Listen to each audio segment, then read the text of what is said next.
we have such a whopper of a case for you. So, this is how it happens. You're here in the year of our Lord 1965 in Scotland Yard in my office. I'm Chief Inspector Jaft.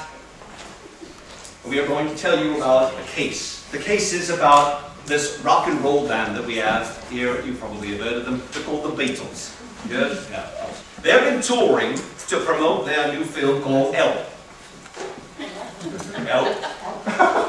H-E-L-P. L. Like L. I'm Earth. Oh, what? You're looking at me like you don't know the Queen's English. The drummer, Ringo, as soon as the movie was done, he gets himself a butler. Oh, Lordy, how Lord, oh, Lordy. High and mighty, pardon me, mater, he's got a butler. Well, the butler calls us and says Ringo has gone missing. He's been gone a week. Now, what we want to do, now that you're here and all, is to solve who done it. Where is Ringo? And who stole him away?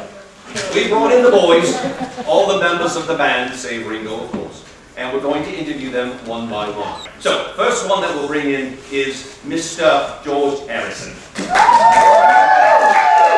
Harrison, please.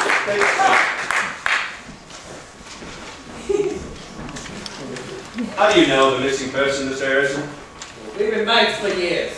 I'm the guitarist for the band that we're in together. You two get along, do you? We are great chums. Never a problem between us. When was the last time that you saw him? Last week, at our jam session, we were working on new material. Our sources say that the two of you argued. Mind you tell us about it? It was nothing big. He was bragging again about being the most popular of the four of us. You probably saw in our movie that he gets the most fan mail. I think he pays people to write. Tell me more about this movie then, please. This is about a cult that was after Ringo. His character wore this red ring. After the movie, he got so much bloody fan mail. I think it went to his head. He actually started to carry a satchel around saying, "I'll never be able to read all this fan mail." Show off. We were all in the movie. It was a group effort. Cheeky bloke. Thinks he's better than the rest of us. So the two of you argued, did you? Did you argue often? Was it ever violent? No, we're chumps. We argue and make up like an old married couple. I would never hurt Ringo. Anything happen out of the ordinary that you can remember? Yes. Funny thing. Just remember. Ringo got a strange letter in the mail saying something about how the Beatles would be greater if they had a different drummer. Ringo took it to heart. He thought someone was out for him. Yes. I should say so. A threatening letter. Thank you, Mr. Harrison. Thank you for coming in, but remember, don't leave town. We'll need you later on. Is that it? Feel free to go. Yo, Ringo! Mr. John Lennon.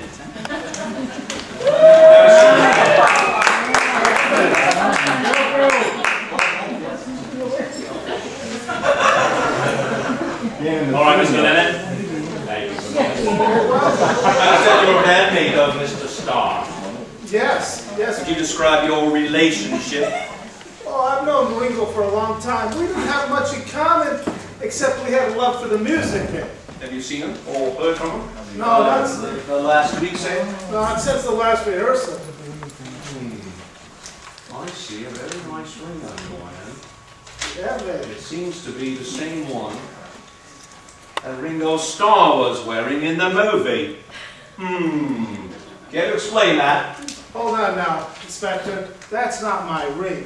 This is my ring. That's not anything. You're saying that's not the same ring. Well, we know for a fact that you were after that ring at the movie, but they gave it to Ringo. I asked for that role first, and they said Ringo had to have it. He had to be at the top of the world when he was in that movie. It was terrible. I should have been in it. I should have, had that role. And then he put it on his finger and it got stuck. And I said, well, I got a way to get that right off. That's just my idea. Just get it just right off the third knuckle. You'll be putting that away there. So, You would do anything to get that ring, wouldn't you? No, baby, I'm all about peace and love, let me tell you. No, hey, hold on. You know, that's not my mantra. So, tell me about some tussle that I had about Paul and Ringo. Oh, they got all upset. You know, Ringo had a thing for this girl on the show, and, you know, he really thought he was all that, and, you know, he saw Paul with her right before they went on stage, and it was just an awful situation. You should really be talking to Paul. He's the guy. If anybody had anything to do with the disappearance, Well, that's exactly what we intend to do. You're free to go, okay. but don't leave town. We'll be asking you some things again. All right. Thank you, Mr. Lennon. Our next interview is Mr. Paul McCartney. Paul. Bring in Paul. Call in Paul McCartney. Mr. McCartney, please have a seat. Make love, not war. Thank you, Mr. McCartney, for coming in. As you know, we're trying to find out the involvement of each of you in Mr. Ringo Starr's disappearance. So, we thank you for being here. Yes, of course. I'm happy to help out in any way I can. When was the last time you saw Mr. Starr? At band practice, Ringo and I are pals, but we don't see as much of each other outside of band practice.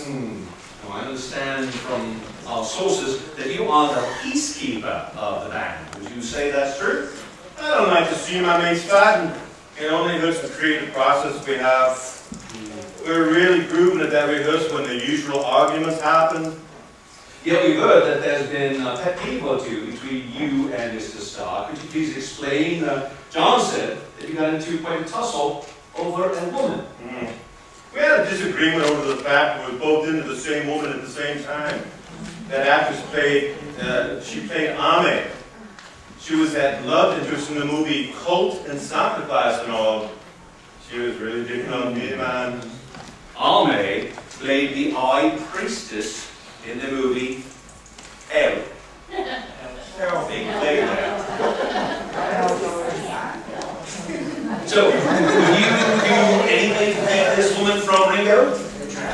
No way. Did you know she was actually into all that voodoo stuff that was mentioned in the movie? Ringo was upset because she was actually into me and not him. But once I got to know her, she really seemed a little guilty. So, broken off with her then, eh? Yeah. I haven't seen her in a couple of days. I wouldn't bet Ringo, but probably already know that John held grudges against Ringo. He wanted that ring. He asked me for it first, you know.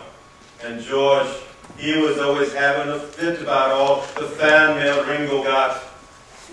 Yes, we do know that. We heard that from him himself. And we appreciate your cooperation, Mr. McCartney. Feel free to go, but please don't leave town.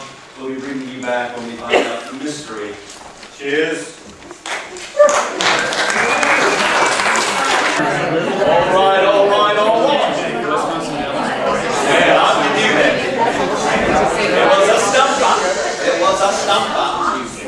All right. Now, could I have the Beatles come up?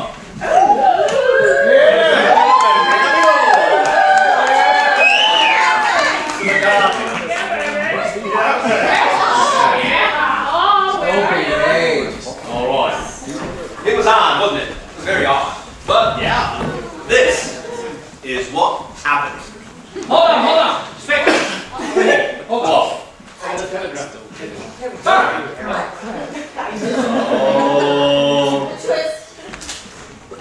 From Sergeant Gilroy to Chief Inspector Gaff, Scotland Yard, we have found and raided a cult facility. Stop. We have Ringo. Stop. He is perfectly safe. Stop. Yes. The High Priestess Ame told us she wanted to sacrifice him after he spurned her. Stop. She said she was not the head of the cult. Stop. We are sending a picture of the head of the cult.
I'll be